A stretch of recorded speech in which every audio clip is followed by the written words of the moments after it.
며느리가 내 아내에게 대드는 순간 나는 눈앞이 캄캄해졌습니다. 그리고 그날 내 손이 며느리 뺨을 때려버렸죠. 그 직후 내 아들이 내 멱살을 움켜쥐는 순간이 찾아올 줄은 상상도 못했어요.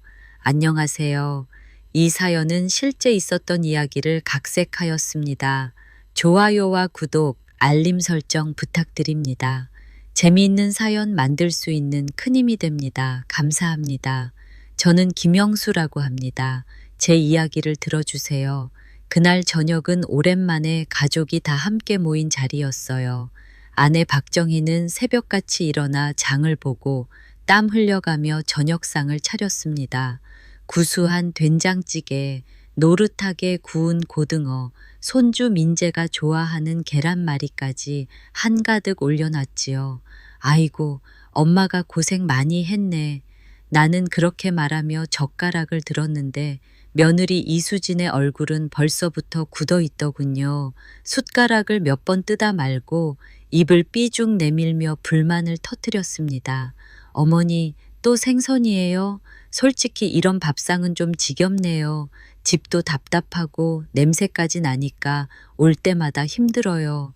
그 순간 나는 젓가락을 내려놓고 귀를 의심했어요.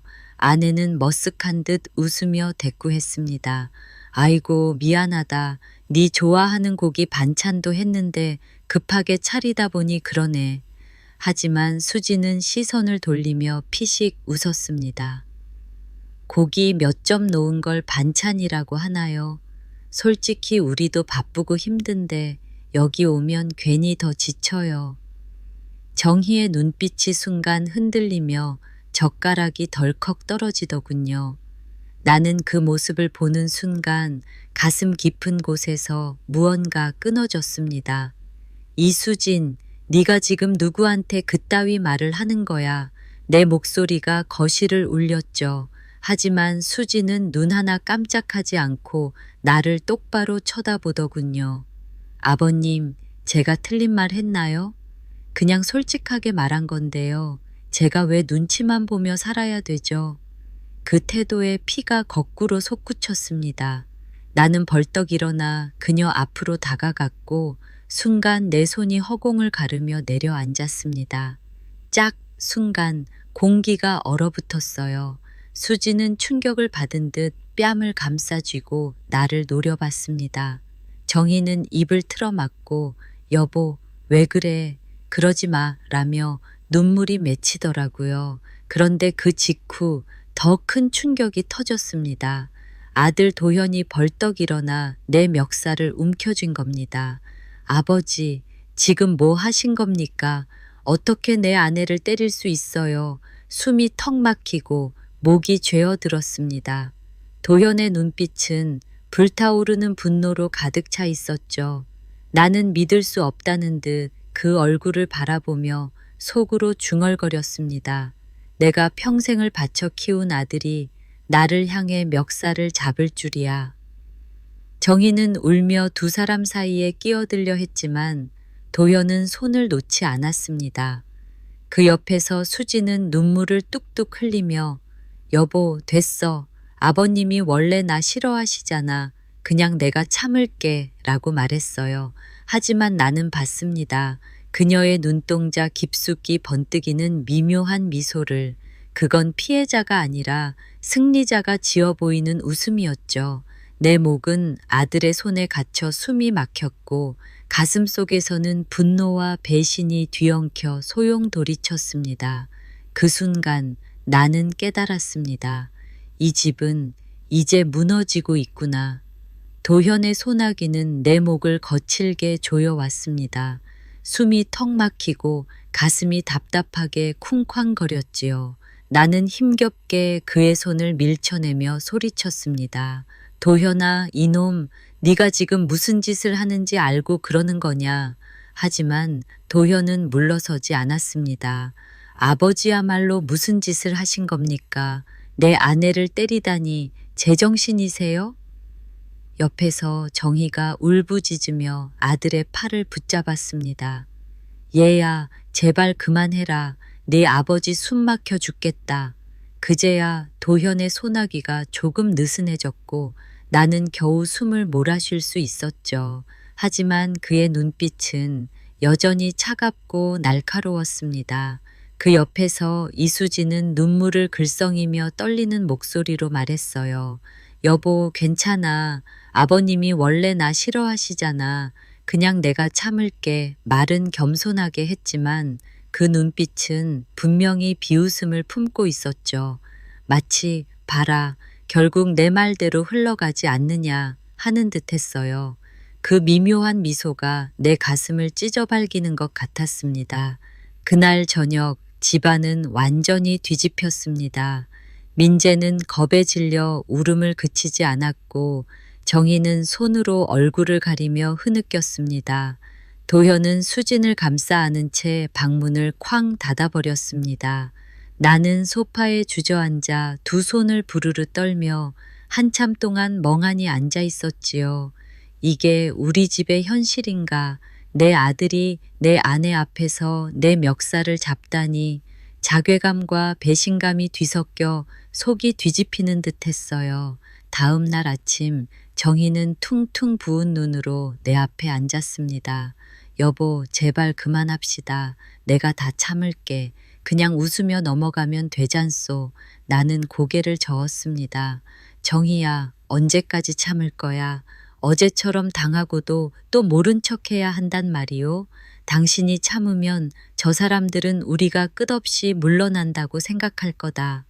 정희는 떨리는 손으로 눈물을 닦으며 중얼거렸습니다. 그래도 내 아들이잖아. 도현이 마음이 흔들릴까봐 무섭소. 그 말에 나는 씁쓸한 웃음을 지었죠. 그럼 난 뭐냐. 나는 그 아이를 위해 평생 피땀 흘렸는데 그 아이는 내 멱살을 잡더군. 그래도 내가 물러서야 하겠냐. 며칠 뒤 동네에 소문이 퍼지기 시작했습니다. 시아버지가 며느리 뺨을 때렸다더라. 아들이 그걸 말리다 멱살까지 잡았다던데. 나는 시장을 지나다 이웃들의 시선을 느꼈습니다. 뒤에서 수군거리는 소리가 내 등을 찌르더군요. 집으로 돌아와 보니 정희는 장바구니를 내려놓고 방에 들어가 울고 있었습니다. 여보, 나 이제 장도 못 보러 다니겠어. 다 아는 눈빛으로 쳐다봐. 그 말을 듣는 순간 내 가슴이 무너져 내렸습니다. 그날 밤 도현이 내 방으로 들어왔습니다. 아버지, 더는 이렇게 가지 맙시다. 어머니도 힘들고 수진이도 지쳤습니다. 그냥 사과하시고 끝내세요. 나는 그의 말을 듣자 치를 떨며 일어났습니다. 내가 누구에게 사과해야 하냐. 내 어미를 모욕한 며느리에게, 내 멱살을 잡은 내 놈에게. 도현은 얼굴을 굳히고 말했죠.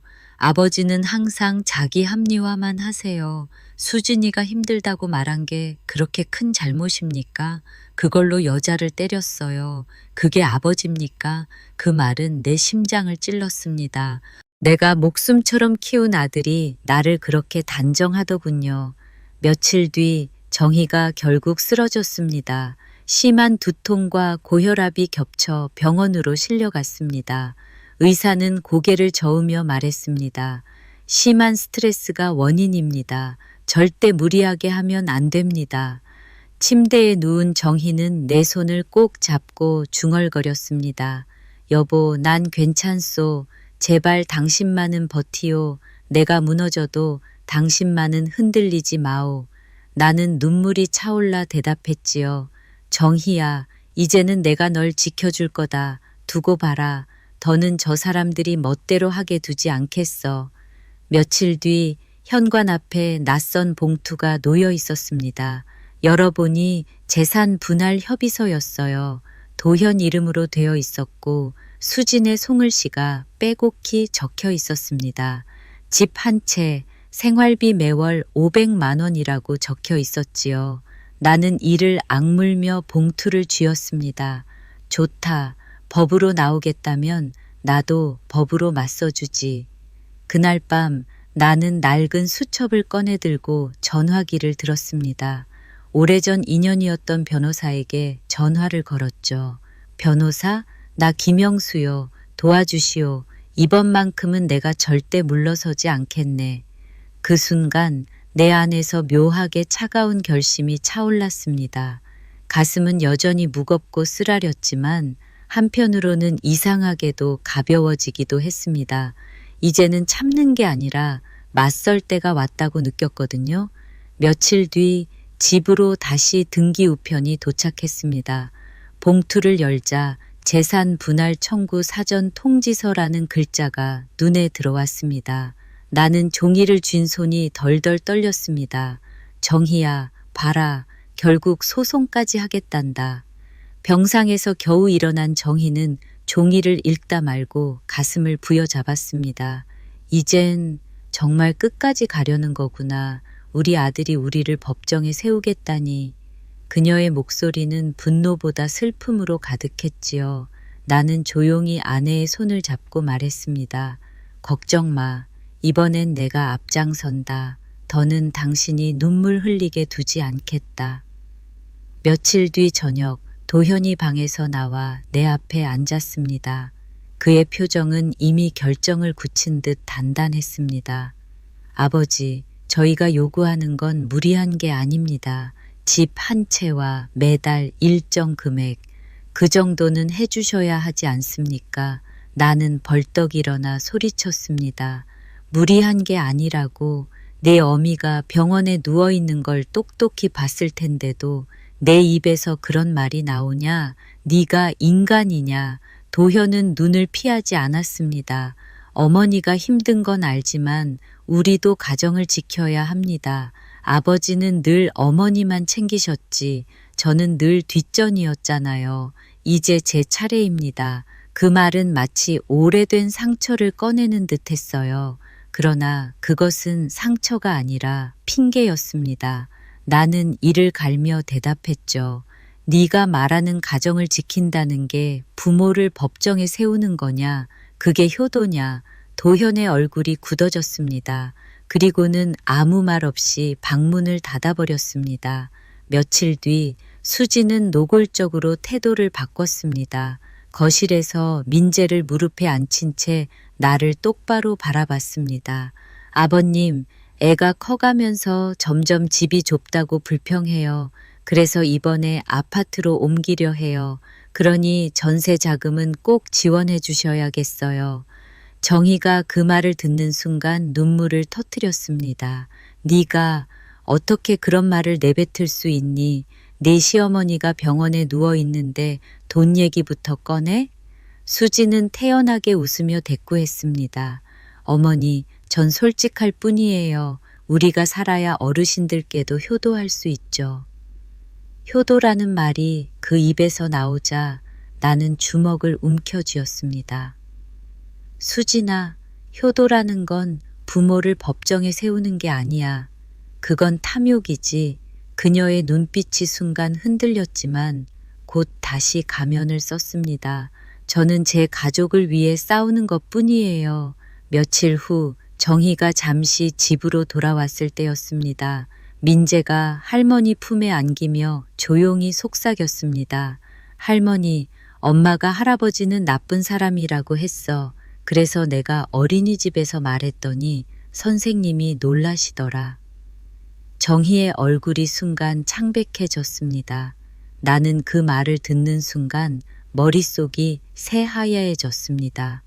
뭐라고 했다고? 내 엄마가 그런 말을 했어. 민재는 눈을 크게 뜨며 고개를 끄덕였습니다. 정희는 아이를 끌어안고 오열했습니다. 여보, 이제 아이까지 우리를 멀리하게 만들고 있어. 이게 무슨 집이야. 나는 치를 떨며 자리에서 일어났습니다. 이제는 더 물러설 곳이 없다. 저 여자는 우리 가정을 뿌리째 흔들고 있구나. 며칠 뒤 변호사 사무실에 다시 들렀습니다. 그는 차분히 자료를 펼쳐 보이며 말했습니다. 김 선생님, 상대가 무리한 요구를 계속한다면 오히려 재판부에서 불리하게 볼 겁니다. 지금까지 지원해온 내용만으로도 충분히 반박할 수 있습니다. 게다가 아이까지 이용한다면 판사가 오히려 부모 자격을 문제 삼을 수도 있습니다. 나는 고개를 끄덕였습니다. 좋소. 끝까지 가겠소. 이제는 내 아내와 내 이름 그리고 우리 손주 민재를 위해서라도 물러설 수 없소. 그날 밤 정희와 단둘이 거실에 앉았습니다. 정희는 내 손을 꼭 잡으며 말했습니다. 여보, 우리가 이렇게까지 해야 하니 참 서글프다. 나는 조용히 고개를 끄덕이며 대답했습니다. 맞아. 하지만 우리가 무너지면 이 집은 끝장이다. 민재도 결국 저 여자 소나기에서 자라게 될 거야. 그게 더 두렵지 않으오? 정희는 눈물 맺힌 눈으로 내 손을 더 꼭 잡았습니다. 그래요. 당신 말이 옳소. 우리가 버텨야 하오. 어떤 일이 있어도 나는 그녀를 바라보며 결심했습니다. 그래, 이번에는 끝까지 가겠다. 절대 물러서지 않겠다. 며칠 뒤 첫 조정 기일이 잡혔습니다. 법정으로 향하는 길, 나는 무거운 발걸음을 옮기면서도 속으로 되뇌었습니다. 도현아, 수진아, 네가 아무리 나를 짓밟으려 해도 나는 끝까지 버틸 것이다. 이 싸움 내가 지지 않겠다. 법원 건물 앞에 서니 다리가 묵직하게 굳는 것 같았습니다. 커다란 석조 건물은 회색빛으로 서 있었고 그 앞에서 나는 한참 동안 숨을 고르며 서 있었지요. 정희가 내 손을 꼭 잡으며 속삭였습니다. 여보, 긴장하지 마세요. 당신 옆엔 내가 있잖소. 그 말에 나는 가슴이 뭉클해졌습니다. 아직도 그녀가 곁에 있다는 사실이 내 발걸음을 버티게 해주더군요. 조정실 문을 열자 둥근 테이블이 우리를 기다리고 있었습니다. 맞은편에 도현과 수진이 앉아 있었지요. 도현의 얼굴은 굳었고 수진은 이미 눈가를 촉촉하게 적시며 판사 앞에 앉아 있었습니다. 조정위원회가 차분한 목소리로 말했습니다. 가족이시니 원만하게 해결되면 좋겠습니다. 각자 말씀을 해보시죠. 그 순간 수진이 먼저 입을 열었습니다. 재판장님, 저는 결혼 이후 한 번도 존중받지 못했습니다. 집에만 가면 늘 무시당하는 기분이었고 어머님은 저를 인정하지 않으셨습니다. 결국엔 아버님께 뺨까지 맞았죠. 저는 늘 두려움 속에 살았습니다. 그녀의 목소리는 떨렸고 눈물은 뚝뚝 흘러내렸습니다. 순간 방 안의 공기가 그녀 쪽으로 기울어지는 것 같았지요. 정희가 그 말을 듣고는 견디지 못하고 울부짖었습니다. 수진아, 내가 널 딸처럼 보려고 얼마나 애썼는데 네가 이렇게까지 말하니 내 가슴이 찢어지는구나. 그러자 수진은 고개를 숙이며 흐느끼더군요. 그러나 나는 그 눈물 속에서 얄밉게 빛나는 눈초리를 보았습니다. 마치 봐라, 결국 내가 피해자가 되지 않았느냐 하는 것처럼 느껴졌습니다. 내 변호사가 조용히 일어나 말을 이었습니다. 재판장님, 원고 측의 주장은 사실과 다릅니다. 피고 부부는 혼인 초부터 아들 부부에게 상당한 지원을 해왔습니다. 주택보증금, 생활비, 학자금 상환 등 그 내역이 모두 기록되어 있습니다. 이 자료를 보시면 원고 측 주장이 얼마나 과장된 것인지 알 수 있습니다. 판사가 서류를 훑어보며 잠시 고개를 끄덕였습니다. 수진의 얼굴이 순간 굳더군요. 그러나 곧바로 눈물을 닦으며 고개를 숙였지요. 회의는 길어지지 않았습니다. 조정위원이 중재하듯 말했습니다. 일단은 각자 자료를 보강해 다음 기일에 다시 모입시다. 법정을 나서는 순간 수진이 내 앞을 막아섰습니다. 아버님, 정말 끝까지 가시겠다는 거군요. 나는 단호하게 대답했습니다. 그래, 네가 우리 가정을 찢으려는 한 나는 끝까지 맞서겠다. 그녀의 입꼬리가 살짝 떨리며 내려갔습니다. 짧은 순간이었지만 나는 그 표정에서 그녀의 불안감을 읽을 수 있었지요. 집으로 돌아온 그날 밤 정희는 거실에 앉아 눈물을 훔치며 말했습니다. 여보, 결국 법정까지 끌려다니는 우리 신세가 되었구려. 참 쓰라리다. 나는 그녀의 어깨를 감싸며 말했습니다. 정희야, 쓰라리더라도 물러설 수는 없다. 우리가 물러나면 민재는 저 사람들 소나귀에서 배우며 자라게 될 거다. 그게 더 두렵지 않소? 정희는 고개를 끄덕이며 눈물을 삼켰습니다. 그래요. 우리가 버텨야 하오. 그래야 우리 손주라도 지켜낼 수 있지요. 며칠 뒤 민재가 어린이집에서 돌아와 내 무릎에 앉았습니다. 할아버지, 엄마가 말했어. 할아버지는 엄마 괴롭히는 사람이라고. 그 말에 가슴이 철렁 내려앉았습니다. 나는 아이를 껴안으며 조용히 말했습니다. 민재야, 그건 오해란다. 할아버지는 네 엄마를 미워하지 않아. 다만 조금 다퉜을 뿐이야. 할아버지는 널 세상 누구보다 사랑한다. 아이의 눈이 흔들렸습니다. 하지만 그 안에는 이미 혼란이 깊게 자리 잡고 있었지요. 며칠 후 도현이 내 방으로 찾아왔습니다. 그의 얼굴은 지쳐 보였지만 여전히 차가웠습니다. 아버지, 어머니, 왜 이렇게 고집을 부리십니까? 그냥 저희가 원하는 대로 해주시면 모두 편하지 않겠습니까? 나는 차갑게 대꾸했습니다. 편하려고 부모를 법정에 세우는 게 자식의 도리냐? 네가 말하는 편안함은 결국 탐욕일 뿐이다.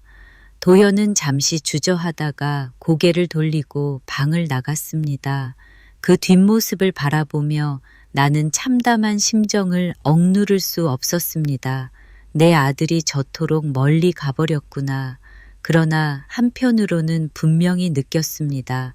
수진의 거짓말은 차곡차곡 쌓이고 있었고 언젠가는 그 무게로 스스로 무너질 거라는 것을요. 나는 스스로에게 다짐했습니다. 그래, 끝까지 버텨서 반드시 진실을 드러내겠다.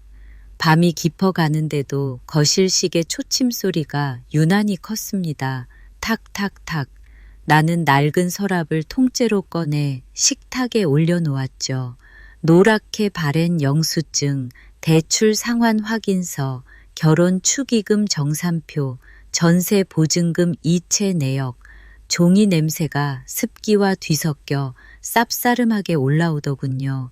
기록을 펼칠 때마다 지난 세월이 펼쳐졌고 사소한 숫자 하나에도 피와 땀이 배어 있더라고요. 정희가 부엌에서 조용히 물을 끓여왔습니다. 머그잔을 내 앞으로 밀어놓으면서 내 눈을 살폈지요. 여보, 너무 무리하지 말아요. 밤새면 또 쓰러지겠소. 오늘은 버텨야 해. 오늘 놓치면 내 마음이 무너질 것 같아. 정희는 대답 대신 내 옆에 앉아 파일철을 잡아주었죠. 평생 그랬듯 말보다 행동으로 내 옆을 지키더군요. 서류 묶음을 넘기다 손이 멈췄습니다. 도현이 대학 다닐 때 학자금 이체 내역, 갚지 못해 연체이자가 부풀어 올랐던 달의 기록이 덜렁 매달려 있었어요.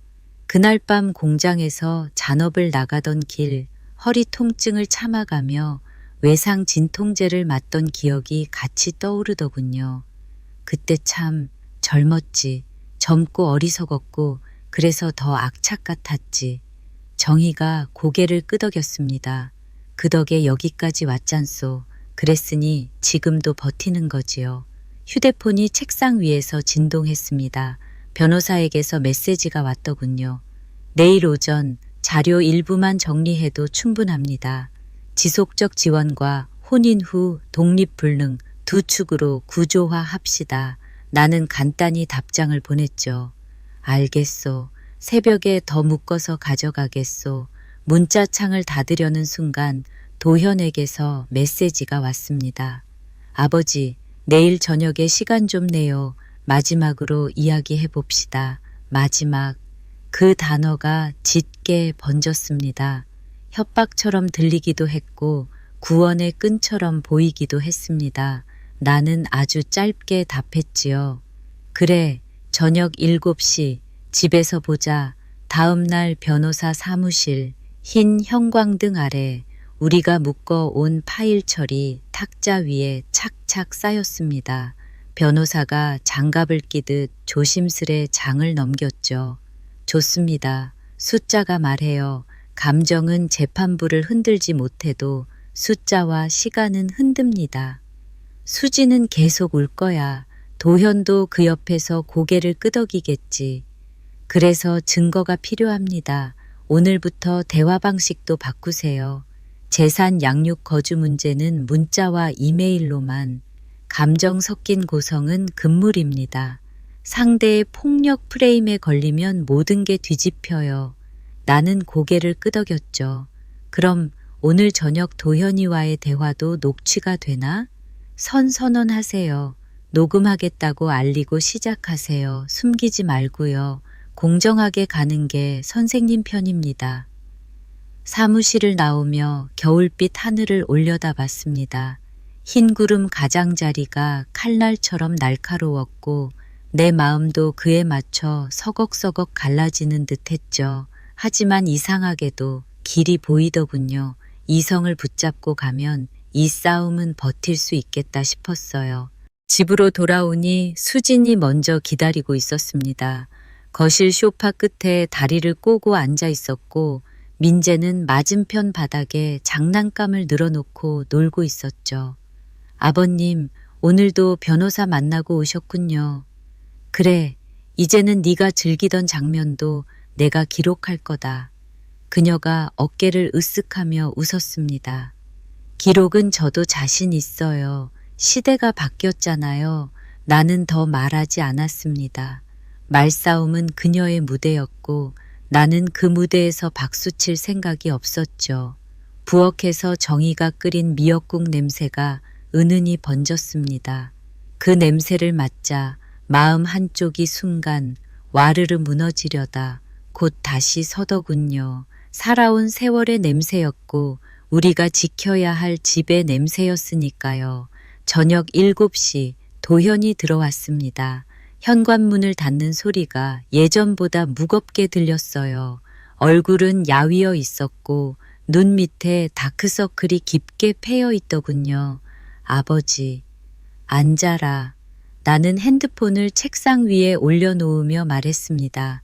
녹음하겠다. 서로 오해 없게 도현이 잠깐 멈칫했지만 곧 고개를 끄덕였죠. 그래요. 오해 없게 하죠.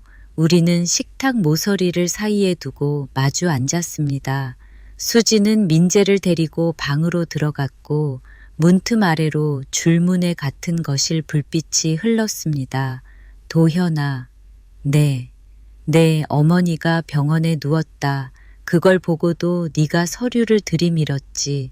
너의 마지막이라는 말, 그게 뭔 의미냐.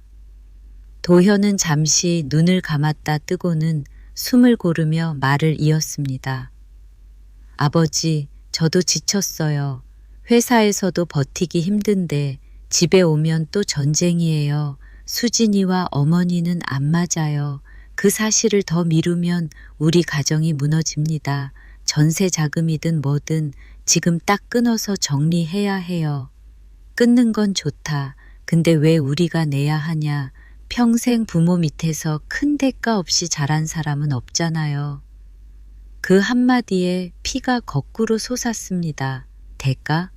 네가 말하는 그 대가 때문에 네가 존재한다.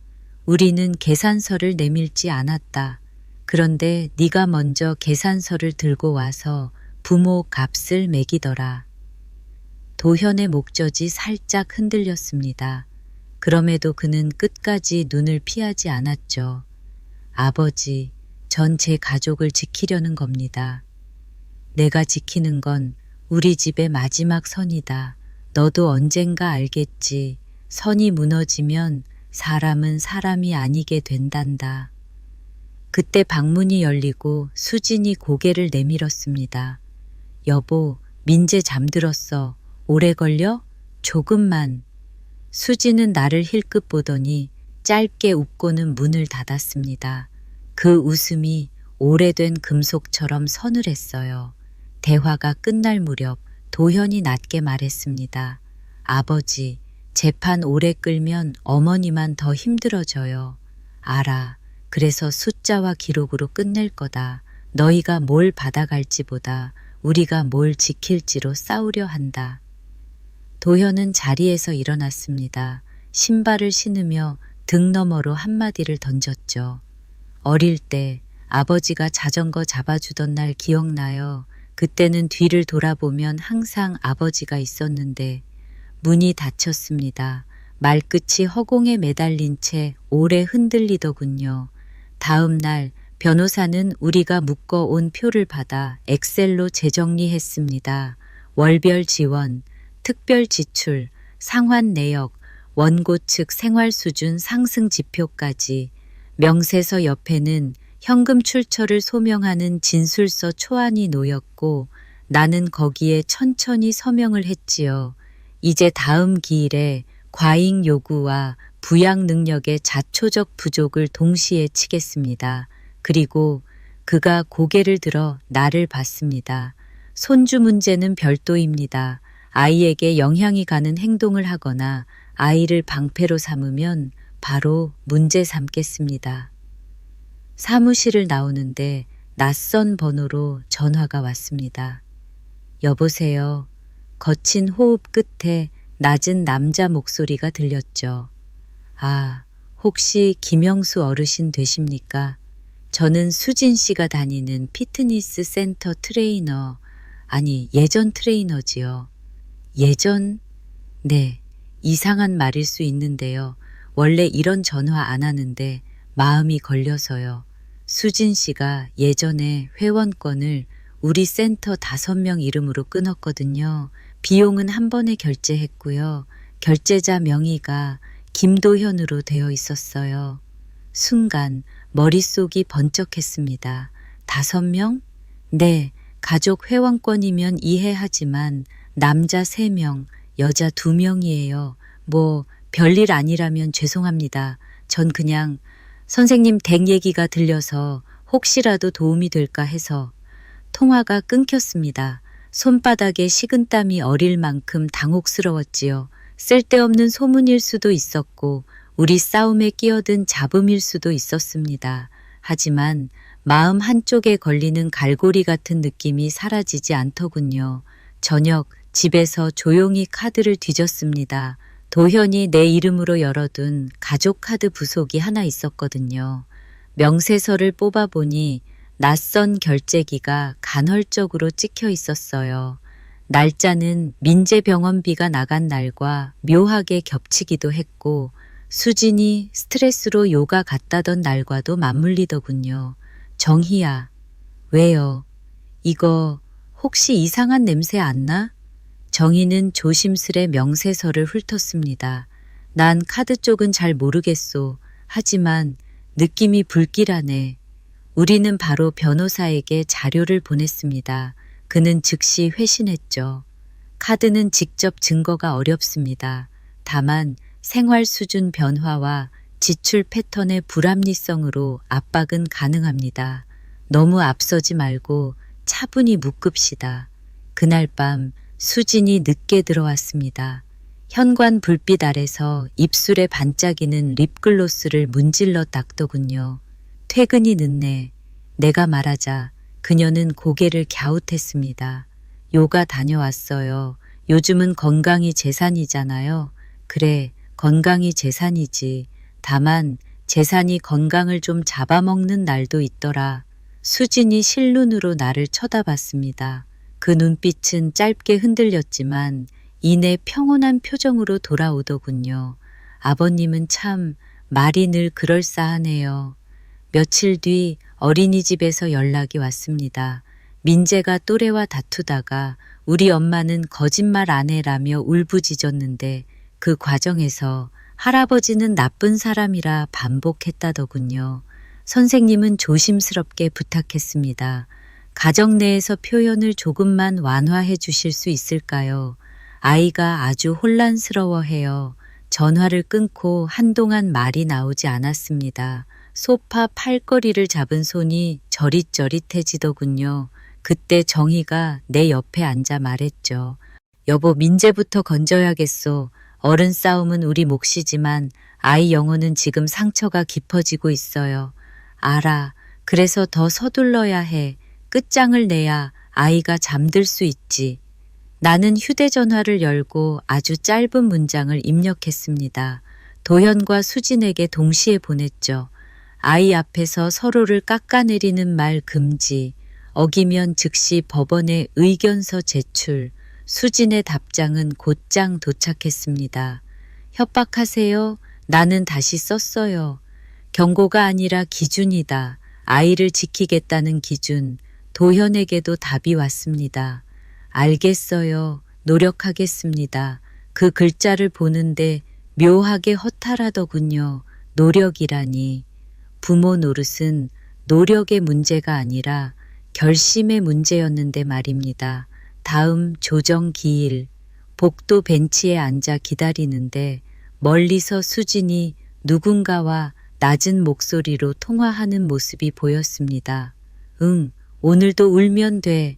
그거 먹히더라니까. 아니, 법원은 원래 감정이 반은 먹고 들어가는 곳이야. 그녀는 내 시선을 느끼자마자 통화를 끊고 미소를 지었습니다. 아버님, 오셨어요? 나는 그 미소를 똑바로 바라보며 말했죠. 웃음은 오래 못 간다. 진실이 오래 가더라. 수지는 어깨를 으쓱하고는 고개를 돌렸습니다. 그 순간 도현이 나타나 우리 사이를 슬쩍 가로막더군요. 두 사람의 실루엣 사이로 법정 문패가 반짝였고 나는 내 숨을 길게 정리했죠. 문이 열리고 두 번째 라운드가 시작되었습니다. 변호사가 차분히 준비한 표를 내고 나는 한 줄 한 줄 날짜를 읽어 내려갔습니다. 판사의 눈이 숫자에 오래 머물렀고 수진의 눈가에서 연기가 얼어붙는 소리가 들리는 듯 했지요. 원고 측의 지속적 모욕 주장은 입증이 부족합니다. 반면 피고 측의 지속적 지원은 객관적 자료가 상당하군요. 그 한마디가 떨어지자 수진의 입술이 말라붙었습니다. 도현은 고개를 푹 떨구더군요. 정희는 내 손등을 조심스레 잡았습니다. 그 손끝이 뜨겁게 떨렸어요. 신문이 길어지던 중 판사가 추가로 물었습니다. 아이에 대한 언사 문제는 별도로 관리하시기 바랍니다. 아이에게 유해한 발언이 반복되면 가정법원 의견서를 통해 불이익이 있을 수 있어요. 나는 명확히 대답했습니다. 예, 명심하겠습니다. 이미 기준을 세웠고 문서로도 통지했습니다. 수진이 눈을 치켜떴지만 아무 말도 못하더군요. 그날 밤 집 현관문을 닫는데 누군가 재빨리 끼어들었습니다. 동네 슈퍼의 젊은 알바생이었죠. 숨을 헐떡이며 작은 봉투를 내밀더군요. 어르신, 이거 들고 가셔야 할 것 같아서요. 오늘 오후에 며느님이 카드 결제하시고 전화하다가 그 사람은 결국 숫자밖에 못 내민다고 하더라고요. 죄송하지만 어르신 생각나서. 나는 봉투를 열어보지도 않았습니다. 그에게 차분히 말했죠. 고맙네. 하지만 이런 건 네가 들고 있으면 위험할 거야. 마음만 받겠네. 돌아서는 그의 뒷모습이 왠지 모르게 안쓰러웠습니다. 우리 집 싸움이 동네 경계까지 번진 모양이었거든요. 숨을 들이마시며 봉투를 쓰레기통에 그대로 버렸습니다. 증오의 조각은 자료가 아니라 언젠가 칼이 되니까요. 나도 그 정도 분별은 하겠더라고요. 거실로 돌아오자 정희가 내 얼굴을 읽었습니다. 무슨 일 있었소? 별거 아니야. 대신 더 급해졌네. 뭐가요? 우리 집을 다시 집답게 만드는 일 말이야. 2달 안에 끝내고자 나는 탁자 위 서류를 한 번 더 정리했습니다. 종이 모서리가 손끝을 얕게 베었고 흰 살점 사이로 피가 올라왔어요. 휴지를 눌러 피를 멈추며 천천히 중얼거렸죠. 다쳤네. 정희가 내 손을 감싸 쥐었습니다. 그 피가 우리 집을 지키는 도장이라 여기면 되지요. 그 말이 이상하게도 위로가 되었습니다. 피는 따뜻했고 그 따뜻함이 나를 사람으로 붙잡아 주더군요. 침대로 향하던 발을 멈추고 나는 민재 방 앞에서 한동안 귀를 기울였습니다. 잔숨소리가 규칙적으로 오르내렸고 아이 이마에 땀이 송골송골 맺혀 있더군요. 조용히 이불을 덮어주면서 속으로 말했습니다. 민재야, 조금만 참아라. 할아버지가 정리하고 갈게. 울지 않게 만들고자 방 불을 끄고 나오는데 복도 끝에서 수진과 마주쳤습니다. 그녀는 팔짱을 낀 채 벽에 기대 서 있었죠. 아버님, 오늘 재판장 말 기분 좋으셨겠어요. 기분이 아니라 기준이 세워졌지. 끝난 줄 아세요? 전 아직 시작도 안 했거든요. 그래, 시작해라. 다만 아이 앞에서는 하지 마라. 그 선만 넘지 말고. 수진의 입술이 잠시 말라붙더니 새로 바른 립스틱을 음미하듯 혀끝으로 적셨습니다. 선? 사람은 늘 선을 넘을 때 자기를 발견하더라고요. 그래서 무너지는 거다. 자기를 발견한 척하다가 실은 잃어버리더군. 우리는 말없이 서로를 지나쳤습니다. 겨울밤 공기가 현관 틈으로 스며들었고 그 차가움 덕분에 머리가 더 차분해졌습니다. 오늘 나는 한 발 더 나아갔지요. 숫자로, 기준으로, 그리고 약속으로. 내 방 불을 끄기 직전 도현에게 메시지가 왔습니다. 아버지, 오늘 죄송합니다. 나는 화면을 오래 바라보다가 짧게 썼습니다. 도현아, 네가 돌아올 자리는 남겨두고자. 하지만 그 자리를 지키려면 네가 스스로 걸어와야 한다. 전송을 누르고 휴대폰을 내려놓자 어둠 속에서 초침 소리가 다시 들려왔습니다. 탁탁탁. 그 리듬에 맞춰 눈을 감았습니다. 그리고 마음속으로 한 줄을 적었지요. 오늘도 버텼고 내일은 한 걸음 더 가보자고. 다음 조정 기일이 잡힌 날 아침 창밖에는 눈이 소복하게 쌓여 있었습니다. 하얀 눈길을 보면서도 내 가슴은 전혀 맑아지지 않았습니다. 오히려 더 답답해지더군요. 정희가 옷깃을 여미며 내 옆에 서 있었습니다. 여보, 오늘은 꼭 흔들리지 말아요. 저 사람들은 울고 불며 마음을 흔들어 놓을 거예요. 나는 짧게 고개를 끄덕였습니다. 걱정 마. 이제는 내 눈물도 다 말라버렸어. 오늘은 오직 증거와 진실만 들고 들어가겠어. 법정 앞 대기실에 앉아 있는데 도현과 수진이 함께 들어왔습니다. 도현은 내 눈을 피했고 수진은 당당하게 고개를 들고 걸어왔습니다. 그녀는 나를 보며 조용히 웃더군요. 아버님, 준비 많이 하셨어요? 오늘은 제가 더 크게 울 테니까 기대하세요. 그녀의 비아냥거림에 속이 끓어올랐지만 나는 한마디도 하지 않았습니다. 그저 내 주머니 속 서류 봉투를 더 꼭 쥐었죠. 법정 문이 열리고 두 번째 조정이 시작되었습니다. 판사가 서류를 넘기며 물었습니다. 지난 기일 이후 추가로 제출한 자료 확인했습니다. 피고 측은 아들 부부를 꾸준히 지원해온 증거를 제시했는데 원고 측은 이에 대한 반박이 있습니까? 그때 수진이 자리에서 일어나 눈물을 줄줄 흘리며 대답했습니다. 재판장님, 지원은커녕 저는 늘 모욕을 받으며 살았습니다. 집안에서 돈 벌 줄 모르는 여자라는 소리를 듣기도 했습니다. 시어머니는 늘 한숨만 쉬었고 시아버지는 결국 제 뺨까지 때렸습니다. 저는 매일 아이와 함께 두려움 속에서 지냈습니다. 그녀의 목소리는 떨렸고 손수건은 눈물로 젖어갔습니다. 주변 방청객들의 시선이 잠시 우리 쪽으로 쏠렸습니다. 나는 주먹을 움켜쥐고 일어나려 했지만 변호사가 내 팔을 붙잡고 눈으로 말했습니다. 지금은 참으십시오. 판사가 고개를 끄덕이며 수진의 말을 받아 적는 순간 내 가슴은 미어졌습니다. 하지만 이내 변호사가 차분하게 일어나 서류를 제시했습니다. 재판장님, 피고 측은 지원 내역뿐 아니라 아들 부부의 생활 수준 변화 자료를 제출합니다. 이 자료에 따르면 원고 부부는 최근 3년간 생활비 지출이 꾸준히 상승했고 해외여행 내역과 고액 회원권 결제 기록이 확인됩니다.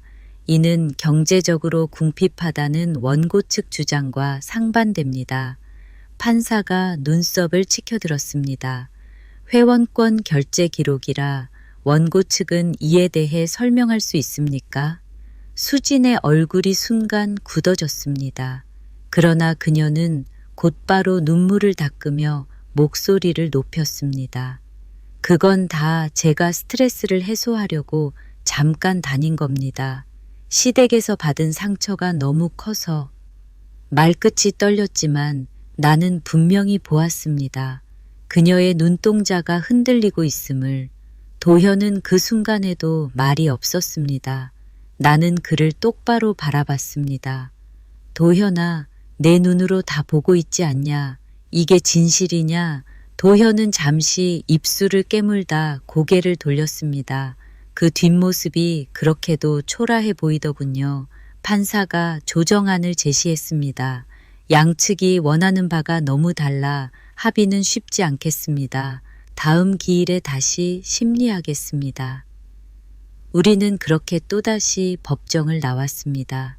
눈발이 흩날리는 복도에서 정희는 흐느꼈습니다. 여보, 이제 언제 끝이 나려나. 내 가슴이 자꾸 두근거려서 견디기 힘들어요. 나는 그녀의 손을 잡으며 대답했지요. 조금만 더 버티자. 저 눈발처럼 저 사람들의 거짓말도 곧 흩날려 사라질 거다. 집으로 돌아오니 민재가 울고 있었습니다. 할머니, 오늘 어린이집에서 친구들이 나한테 나쁘대.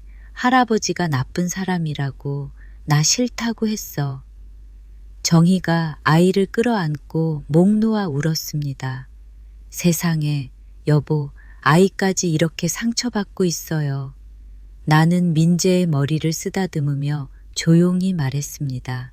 민재야, 울지 마라. 할아버지가 반드시 진실을 밝혀서 널 지켜줄게. 하지만 내 마음은 갈기갈기 찢어지고 있었습니다. 내가 사랑하는 아내와 손주가 모두 상처받고 있다는 사실에 피가 거꾸로 솟는 듯했죠.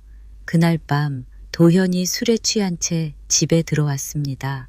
그의 눈은 풀려 있었고 입에서 술 냄새가 진동했죠. 아버지, 나도 힘들어요. 근데 왜 다 나만 욕하는 거예요? 난 그냥 내 가정 지키려 했던 건데. 나는 침묵했습니다. 그가 무너지듯 소파에 앉아 울먹이는 모습을 보고 있으니 한편으론 가엾기도 했습니다. 하지만 동시에 수진에게 휘둘려 부모를 법정에 세운 아들이라는 사실이 내 가슴을 찢어 놓더군요. 정희는 방문 사이로 그 모습을 지켜보다가 눈물을 훔치며 속삭였습니다. 여보, 저 아이가 언젠가는 돌아오겠지요. 나는 잠시 하늘을 바라보다 대답했습니다. 돌아오게 만들 거다. 하지만 그 전까지는 우리가 버텨야 한다. 며칠 후 변호사에게서 연락이 왔습니다. 김 선생님, 다음 기일에 중요한 증거를 제출할 수 있습니다. 카드 내역과 회원권 결제 기록이 연결되면 상대 측의 거짓말이 드러납니다. 준비를 단단히 하시지요. 나는 수화기를 내려놓으며 굳게 다짐했습니다. 그래, 이번 싸움은 반드시 끝내겠다. 내 아내와 내 손주를 위해 나는 절대 물러서지 않겠다. 눈이 그치고 난 새벽, 골목은 유리처럼 미끄러워 보였습니다. 정희는 커튼을 살짝 젖히고 잠든 민재를 한 번 더 확인했지요. 아이 이마에 손을 얹고 조심스레 이불 끝을 고쳐 덮는 모습이 어둠 속에서 부드럽게 흔들렸습니다. 여보, 오늘은 당신 혼자 가지 말아요. 나도 같이 가겠소. 나는 고개를 저었습니다. 정희야, 내 몸부터 챙겨. 병원에서 산책만 하라 했잖아. 오늘은 기록을 마저 읽는 날이야. 돌아와서 점심은 같이 먹자고 현관 손잡이가 차갑더군요. 장갑 끝에 스며드는 냉기가 오히려 정신을 맑게 했습니다. 변호사 사무실엔 이미 형광등이 켜져 있었습니다.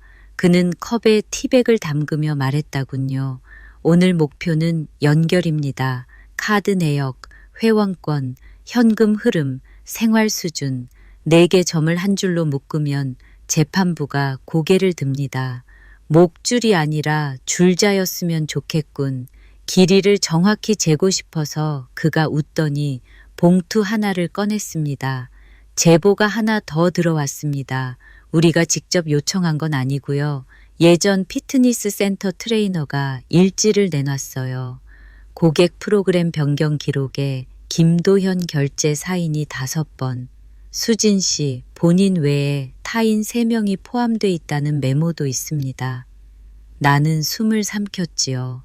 저 사람이랑 얽힌 사람들인가. 직접 증명은 어렵지만 경제적 궁핍 주장을 뒤엎는 데는 충분합니다. 게다가 그는 노트북 화면을 내게 돌렸습니다. 메신저 캡처가 떠 있었습니다. 오늘도 시댁 가야 해서 스트레스, 셀프 케어라도 해야 정신 차리지. 담주엔 PT 2번 더 넣어줘. 시간, 장소, 결제가 잇따라 찍혀 있었고 셀프 케어의 횟수는 늘어만 갔더군요. 나는 한숨을 길게 토해냈습니다. 셀프 케어라. 아이 울음은 누가 케어했을까? 사무실 문이 열리며 젊은 남자가 들어왔습니다. 모자를 벗는 손이 약간 떨렸지요. 트레이너라 소개했고 조심스럽게 고개를 숙였습니다. 어르신, 이게 맞는지 모르겠지만 마음이 걸려서요. 그는 일지를 넘기며 설명했습니다. 보통 가족 회원권이면 배우자나 직계가족으로 묶어요. 그런데 이건 여러 명이 섞여 있었어요. 예약도 늘 밤이었고요. 저는 그냥 시스템대로 처리했죠. 그런데 해명하시는 말을 듣다 보니 이게 경제적으로 어렵다는 사람의 패턴 같지 않아서요. 변호사는 고개를 끄덕였고 나는 그에게 물 한 잔을 건넸습니다. 고마워. 네가 우리 편이든 아니든 적어도 사실을 내밀었구나. 그 용기면 충분해. 그는 연신 죄송하다며 물러갔고 문이 닫히자 방 안 공기가 한결 가벼워졌습니다. 정오 무렵 나는 잠시 집에 들렀습니다. 정희가 김을 구워 밥상에 올려놨더군요. 투명한 장국에서 파향이 올라왔고 그 냄새에 마음이 조금 풀렸습니다. 여보, 민재가 곧 낮잠 깰 거예요. 밥 먹고 같이 동화책 읽어주면 좋아하겠지요. 그럴까? 숟가락을 들다 말고 나는 주머니에서 메모지를 꺼냈습니다. 오후엔 어린이집에도 들르자. 선생님과 한 번 더 이야기해야 해. 아이가 듣는 말, 이젠 못 듣게 해야지. 어린이집 교실은 낮 햇살이 넉넉히 들어와 따뜻했습니다. 민재는 블록을 쌓고 있었고 선생님은 우리를 조용히 상담실로 안내했습니다. 요 며칠 민재가 부쩍 예민해졌어요. 친구가 조금만 건드려도 거짓말 하지 마 하고 소리칩니다. 집에서 어른들 사이 말들이 그대로 스며든 것 같아요. 정희가 눈을 붉혔지요. 선생님, 우리가 기준을 만들었습니다. 아이 앞에서는 서로를 깎아내리는 말을 절대 하지 않기로요. 오늘도 그 약속을 다시 알리겠습니다. 나는 고개를 숙여 인사했습니다. 민재가 여길 좋아해서 다행입니다. 혹시라도 우리 집 일로 아이가 따돌림을 당하면 그때는 제가 직접 부모들에게 사과하고 설명하겠습니다. 아이들 앞에서 어른 체면은 중요하지 않으니까요. 선생님은 고맙다며 손을 잡았습니다. 그 악수 하나가 이상하게 큰 힘이 되더군요. 사람의 손은 말보다 먼저 마음을 건드리더라고요. 집에 돌아오니 도현이 현관 앞에 서 있었습니다. 눈밑은 더 깊게 파였고 손에는 A4 종이 뭉치가 들려 있었죠. 아버지, 이거 제 월급 명세서, 대출 상환 내역, 생활비 지출표예요. 봐요. 저도 힘들어요. 종이 위의 숫자는 처연했지만 그 자체가 면죄부는 아니었어요. 나는 조심스레 물었습니다.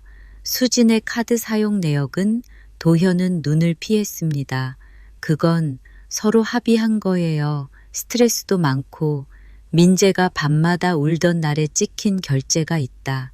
그때 네가 어디에 있었는지 아버지는 묻고 싶구나. 도현의 어깨가 내려앉았습니다. 종이 뭉치가 축 처졌고 그의 목소리가 낮아졌지요. 아버지, 내가 바보였나 봐요. 다 맞다고 믿고 싶었거든요. 가정을 지키는 길이라 생각했고 가정을 지키는 길은 아이를 가운데 놓고 어른 둘이 어깨를 맞대는 거다. 한쪽이 다른 쪽을 방패로 쓰는 건 전쟁이지 가정이 아니야. 잠시 침묵이 흘렀습니다. 현관 위 작은 조명이 윙 하고 미세하게 울었고 그 소리가 우리 사이의 빈틈을 채우는 듯 했지요. 도현이 천천히 고개를 들었습니다. 아버지, 저 오늘 저녁 수진과 따로 이야기해 볼게요. 녹음한다고 미리 말하고요. 아이 얘기는 선을 긋겠습니다. 나는 그 말에서 겨우 희미한 빛을 보았죠. 그래, 오늘은 그 말만 믿겠다. 해가 기울자 변호사에게서 전화가 왔습니다. 종합해 보니 다음 기일에는 과잉 소비 패턴과 자초적 공웅 프레임으로 갑니다. 그리고 트레이너의 진술서가 윤곽이 잡혔습니다. 다만 신변을 걱정하니 이름은 가리고 제출합니다. 조쏘, 이름은 가리되 사실은 드러나게 전화를 끊자마자 수진에게서 메시지가 왔습니다. 아이 내일 데리고 친정 갈 겁니다. 공기전환 좀 해야겠어요. 나는 곧장 보냈지요. 내일 오전 10시 어린이집 담임과 상담 있습니다. 참석하시죠. 아이 일정 우선입니다. 잠시 후 짧은 답이 도착했습니다. 바빠요. 알아서 하세요. 그 짧은 문장이 길게 가슴을 긁더군요. 나는 손에 쥔 휴대전화를 살며시 내려놓았습니다. 부서질까봐 내 마음처럼 밤 10시가 넘어 도현에게서 녹음 파일이 날아왔습니다. 재생 버튼을 눌러보니 낮은 숨소리 다음으로 수진의 목소리가 들리더군요. 정리하자고 지금 와서 당신이 내 편만 제대로 들어줬어도 벌써 끝났어. 민재 앞에서는 그만하자. 그건 선 넘는 거야. 선? 난 이미 넘어봤어. 넘어보니까 살겠더라. 그게 우리를 다 망가뜨려. 잠깐의 정적 후 컵이 탁 부딪히는 소리가 났습니다. 당신 시댁 편들 거면 당장 나가. 그 뒤로는 가구 끄는 소리가 섞여 녹음이 불분명해졌습니다. 파일을 멈추며 나는 오래 숨을 고르려 했습니다. 그러나 호흡이 자꾸 짧아지더군요. 분노 때문만은 아니었지요. 서늘한 슬픔이 발목에서부터 차오르는 느낌이 들었습니다. 정희가 따뜻한 수건을 가져와 내 손등을 덮었습니다. 여보, 오늘은 여기까지요. 내일을 위해 자요. 정희야, 나 민재한테 약속하고 싶다. 할아버지가 이 집을 다시 집으로 만들겠다고 정희는 고개를 끄덕이며 미소를 지었습니다. 그 약속 오늘 나도 들었지요. 그 말 한 줄로도 난 버티겠더라고요. 다음 날 아침 어린이집 복되는 종이 공작품이 주렁주렁 매달려 있었습니다. 민재가 만든 별 모양이 바람에 흔들렸지요. 담임 선생님과 원장 선생님이 함께 앉았습니다. 김영수 어르신 그리고 박정희 어머님, 우린 민재가 친구들과 안전하게 지내도록 최선을 다하겠습니다. 다만 가정에서의 언어 습관이 바뀌지 않으면 어렵습니다. 오늘부터 아이 앞에서 싸우지 않겠습니다. 내가 그렇게 말하자 원장 선생님이 메모를 받았습니다. 좋습니다. 혹시라도 어른들 간 법적 이슈가 학교로 번지면 우리는 보호자 동행 상담을 즉시 요청하겠습니다.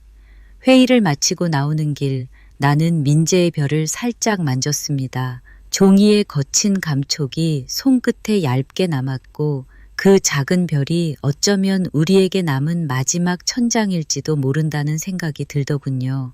집 앞 골목을 돌아설 때 낯선 검은 차가 서 있었습니다. 그 차에서 중년 여성이 내렸고 고개를 꾸벅 숙였습니다. 혹시 김영수 어르신 맞으시죠? 저는 수진 씨 어머니입니다. 순간 공기가 얼었습니다. 나는 짧게 인사했지요. 어서 오십시오. 그녀는 한숨을 깊게 쉬었습니다. 여기까지 오게 될 줄 몰랐습니다. 우리 집이 완벽하진 않아요. 딸이 성격이 센 것도 사실이고요. 그런데 사위 젊을 때부터 늘 부모 도움에 익숙해져서 기대라는 게 커졌던 것 같아요. 그 한마디가 눈발처럼 가볍지만 차갑게 내려앉았습니다. 저희도 책임이 없진 않습니다. 다만 아이는 지켜주세요. 민재는 무슨 죄가 있나요? 나는 고개를 끄덕였지요. 아이만큼은 지키겠습니다. 그게 우리가 할 도리니까요. 그녀는 봉투 하나를 내밀었습니다. 딸이 쓴 메모입니다. 버려달라 했는데 전 전해드리고 싶었어요. 봉투엔 짧은 문장들이 빼곡했지요. 말로 이긴 날 마음은 비어 있었다. 돈이 많아지면 내가 커질 줄 알았는데 그림자만 길어졌다. 나는 한참을 말없이 읽었습니다. 종이를 접어 가슴 주머니에 넣으며 마음이 이상하게 뒤틀렸지요. 미움과 연민이 겨루다 서로 주저앉는 기분이 들었습니다. 오후 변호사에게서 속보처럼 메시지가 왔습니다. 카드사로부터 공식 회신 도착, 회원권 대량 결제와 고액 미용 헬스 지출 패턴 확인, 원고 측 경제적 공응 주장을 반박할 수 있습니다. 곧이어 두 번째 메시지, 원고 측 변호인이 감정 국면으로 전환 시도 중 폭력 재거론 예상, 절대 고성 없게, 문장으로 숫자로 조용히 이기자. 나는 창문을 열어 깊게 숨을 들이켰습니다.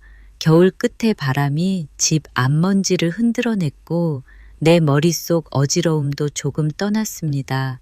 조용히 이기고자 그 말이 마음에 박혔습니다. 저녁이 되어 도현이 돌아왔습니다. 그는 아무 말 없이 거실 한가운데 서서 우리를 바라봤지요.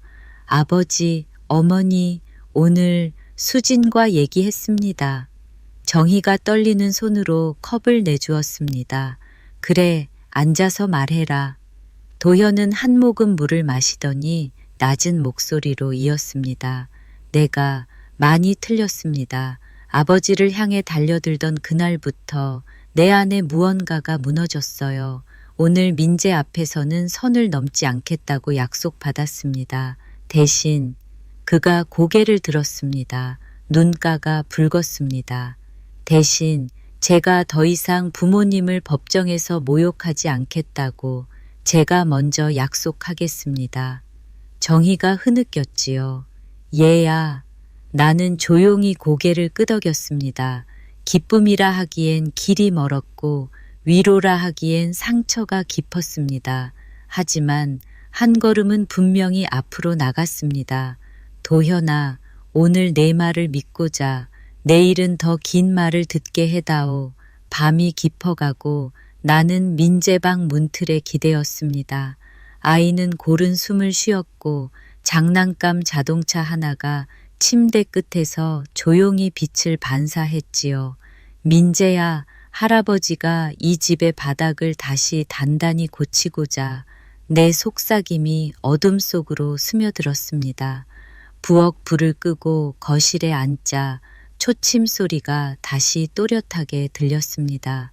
탁탁탁. 오늘 하루도 쓰다듬듯 넘겨보기로 했습니다. 나는 종이 위에 짧게 적었지요. 증거는 선을 세우고 약속은 길을 연다. 내일은 길 위에서 선을 더 굵게 긋고자. 창밖으로 바람 한 줄기가 지나갔습니다. 문틈이 낮게 울었고 그 소리가 묘하게 음악처럼 들리더군요. 나는 그 소리에 맞춰 눈을 감았습니다. 그리고 마음 한가운데 조용히 불을 하나 켰습니다.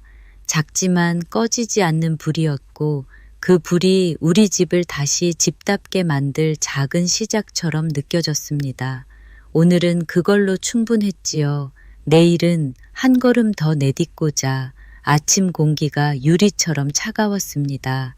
창문을 조금 열어놓으니 얇은 바람이 커튼을 밀고 들어왔고 그 사이로 부엌에서 끓는 물소리가 작게 울리더군요. 정희가 내 컵에 따뜻한 차를 부어주며 말했습니다. 여보, 오늘은 말보다 종이로, 화보다 숨으로 갑시다.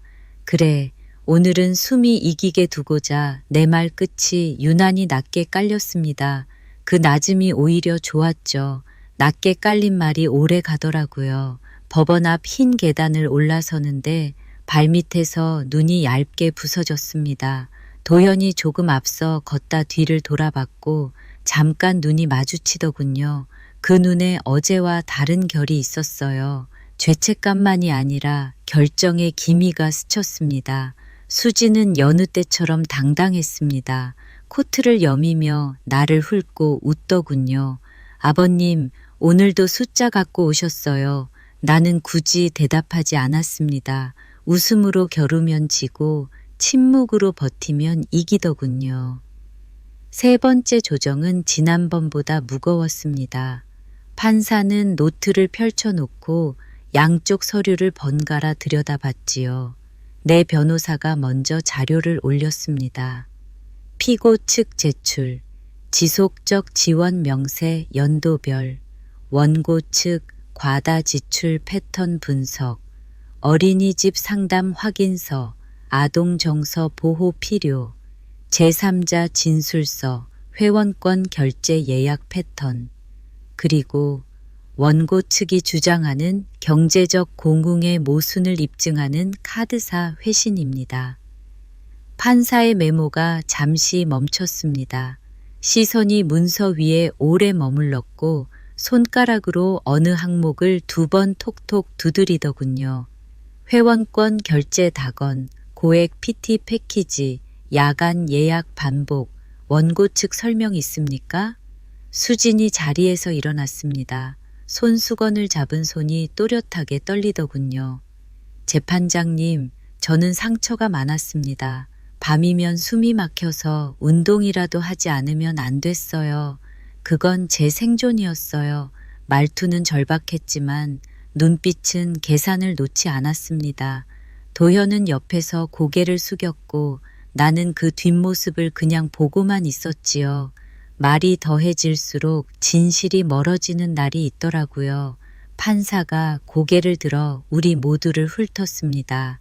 좋습니다. 한 가지 더 묻죠. 아이 문제입니다. 어린이집 확인서에 따르면 가정 내 부정적 언어가 아동 정서에 반복 노출되어 있다는 보고가 있습니다. 양측은 아이 앞에서 상대를 비난하지 않겠다는 기준을 지키고 있습니까? 나는 먼저 고개를 끄덕였습니다. 예, 문서로 알렸고 어제도 재확인했어요. 수진이 그 말을 끈뜻 덧붙였죠. 전 늘 아이를 먼저 생각해요. 할아버지가 나쁜 사람이라는 건 아이가 본 걸 말했을 뿐이에요. 그 순간 내 변호사가 차분히 입을 열었습니다. 재판장님, 관찰로 형성된 의견인지 어른이 주입한 언어인지 구분해야 합니다. 앞서 제출한 상담 기록과 담임 교사 진술을 참조해 주십시오. 공기가 낮게 가라앉았고 판사는 잠시 침묵했습니다. 중간 결정을 내립니다. 첫 번째 아동 정서 보호를 위해 부모 조부모는 비난 언어 금지를 준수할 것. 두 번째 재산 생활비 관련 대화는 성인만, 문서로만. 세 번째 원고 측은 2주 내 지출 내역과 현금 흐름, 전체 제출. 불응시 주장 신빙성의 불이익. 네 번째 다음 기일 전까지 자율조정 시도 그 판결문 같은 네 줄이 방안을 깨끗하게 쓸고 지나갔습니다. 네 줄이었지만 네 장의 벽처럼 느껴지더군요. 그 벽은 아이에게 필요한 벽이기도 했고요. 복도를 나오자 수진이 내 옆으로 바짝 다가섰습니다. 아버님, 벽을 세우면 결국 갇히는 건 본인이에요. 벽이 없으면 아이가 바람부터 맞더라. 아이 핑계 그만 쓰시죠. 싸우는 건 어른들이잖아요. 그래서 방금 어른들만 싸우자고 한 거다. 아이 앞에서는 말 대신 침묵을 쓰자 수진의 입꼬리가 잠시 내려갔습니다. 그 내려감이 오늘 처음으로 진심 같더군요. 점심시간이 지나서 법원을 나왔습니다. 계단 아래에서 낮은 신음 같은 바람이 지나갔고 그 바람 사이로 휴대폰이 울렸죠. 어린이집 원장이었습니다. 김영수 어르신, 오후에 민재가 크게 울었습니다. 엄마는 내 편, 할아버지는 나쁜 사람이라고 반복했어요. 담임이 달래며 사람에게는 많은 면이 있다고 설명했는데 아이가 금방 진정하진 못했네요. 말을 듣는 동안 내 발바닥이 빈 바닥처럼 느껴졌습니다. 밑이 없는 구멍 위를 서 있는 기분이 들더군요. 원장님, 저녁에 애를 데리러 가겠습니다.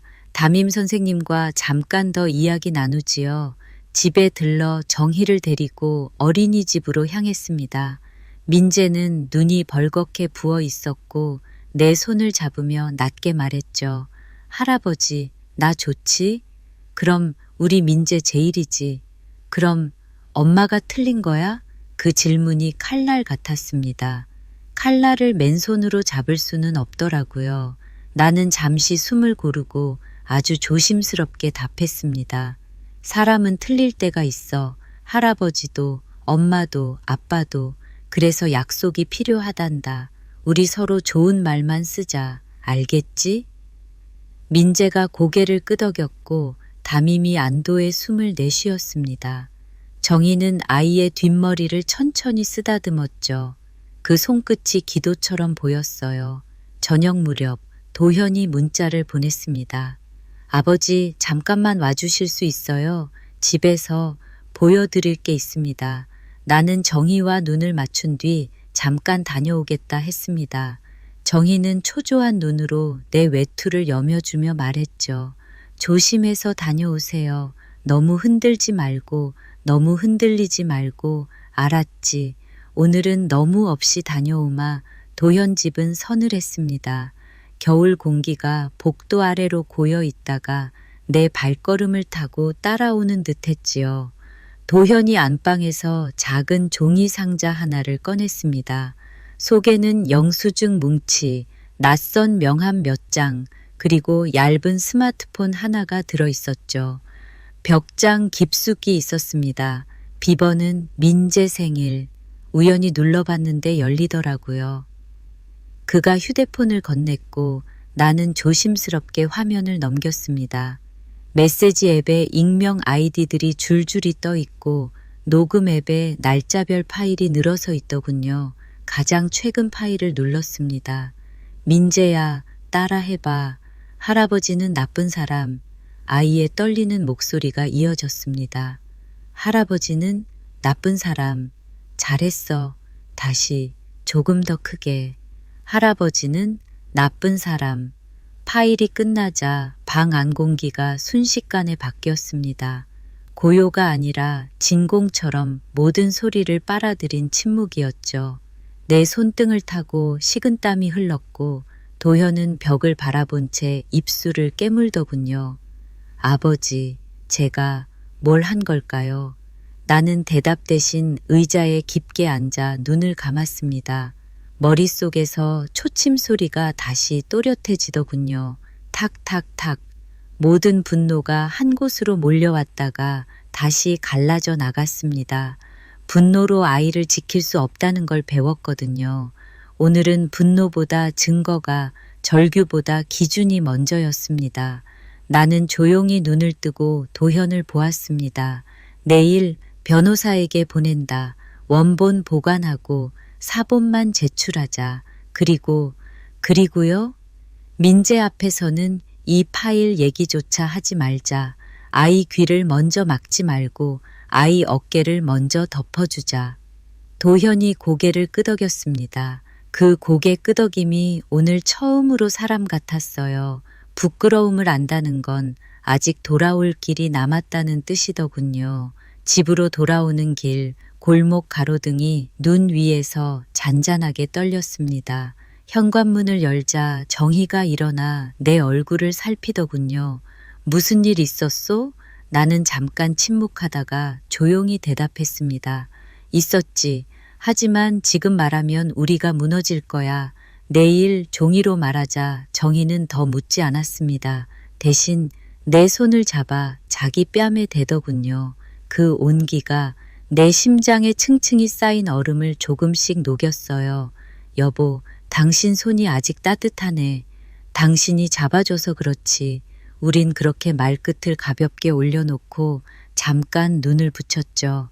눈꺼풀 안쪽으로 별 모양이 떠다니더라고요. 낮에 민재가 만든 그 별이었고 오늘 밤엔 그 별이 우리 천장이 되어주길 바랐습니다.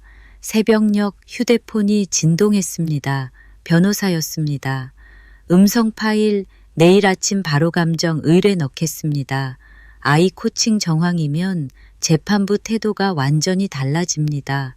다만 절대 감정적 대응 금지. 나는 예라고만 답을 보냈습니다. 그 한 글자가 오늘의 마지막 문장이었죠. 긴 말을 하지 않는 날도 필요하더라고요. 침실 불을 끄고 창밖을 봤습니다. 밤하늘이 얇게 밝아오는 중이었고 멀리서 첫 차가 길을 가르더군요. 그 소리에 맞춰 마음속으로 한 줄을 더 적었습니다. 아이를 방패로 삼는 전쟁은 오늘로 끝내고자, 내일은 아이를 천장 아래 돌려놓고자. 나는 조용히 숨을 깊게 들이켰습니다. 숨이 길어지니 마음이 낮아졌고 마음이 낮아지니 내 발걸음이 단단해지더군요.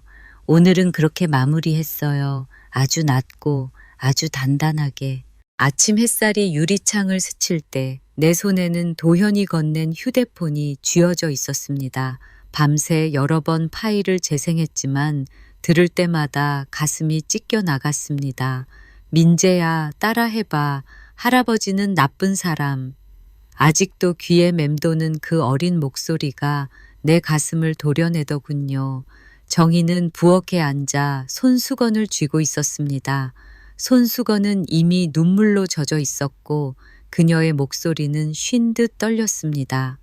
여보, 이제 끝내야 해요. 아이가 이렇게까지 상처받는데 더는 버티면 안 되지 않겠어요. 나는 고개를 끄덕이며 대답했습니다. 맞아. 오늘은 끝내고자 진실로 조용히 단단하게 세 번째이자 마지막 재판날 법정안은 이전보다 더 무겁게 가라앉아 있었습니다. 판사도 조정위원도 변호사들도 모두 차분히 준비된 눈빛을 하고 있었지요. 내 변호사가 먼저 자리에서 일어났습니다. 재판장님, 피고 측은 추가 증거를 제출합니다. 음성 파일입니다. 원고 측이 아동에게 특정 문장을 반복적으로 강요한 정황이 담겨 있습니다. 재생 버튼이 눌리자 법정안은 순식간에 얼어붙었습니다. 민재야, 따라해봐. 할아버지는 나쁜 사람. 할아버지는 나쁜 사람. 더 크게. 아이의 떨리는 목소리가 공기 중에 흩어질 때 정희는 의자에서 몸을 떨며 눈을 감았습니다. 내 손등도 얼어붙는 듯 했죠. 판사가 얼굴을 굳히며 원고 측을 바라봤습니다. 원고 측, 이 파일에 대한 해명 있습니까? 수지는 손수건을 입에 가져가더니 울음을 터뜨렸습니다. 재판장님, 저는 그저 장난으로 아이가 귀여워서 한 말일 뿐이에요. 저는 아이를 사랑합니다. 저를 오해하지 마세요. 그녀의 목소리는 떨렸지만 이번에는 아무도 쉽게 믿지 않았습니다. 판사의 눈빛은 차갑게 식어 있었고 방청석에서도 웅성거림이 일어났습니다. 도현이 그 순간 자리에서 일어났습니다. 재판장님, 저 인정합니다. 제가 아내의 말만 믿고 부모님께 무례했습니다. 하지만 아이에게까지 그런 말을 시킬 줄은 몰랐습니다.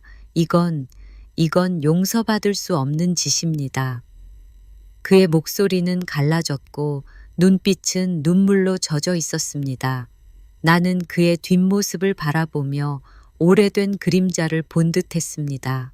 어린 시절 자전거를 잡아달라던 도현, 시험에서 떨어지고 울던 도현, 군대 가던 날 고개 숙이던 도현. 그 모든 모습이 겹쳐 보이더군요. 판사는 결론을 내렸습니다. 본건은 더 이상의 조정이 무의미합니다. 원고 측은 부양 의무를 과도하게 해석했고 부당한 요구와 아동에 대한 부적절한 언행으로 신뢰를 무너뜨렸습니다. 피고 측의 책임은 이미 충분히 다한 것으로 보이며 추가 부양 의무는 인정되지 않습니다. 사건을 종결합니다. 그 말이 떨어지자 법정 안의 공기가 무너져 내렸습니다. 수지는 자리에 주저앉아 흐느꼈고 도현은 멍한 얼굴로 바닥을 바라봤습니다. 정희는 조용히 눈물을 닦으며 내 손을 꼭 잡았지요. 그 순간 나는 긴 숨을 들이마셨습니다. 이제 끝났구나. 집으로 돌아오는 길 도현이 따라왔습니다. 눈발이 흩날리는 길목에서 그는 내 앞에 무릎을 꿇었습니다. 아버지, 어머니, 제가 잘못했습니다. 제가 눈이 멀어 부모를 법정에 세우고 아내의 말만 믿었어요. 아이까지 망가뜨릴 뻔했어요.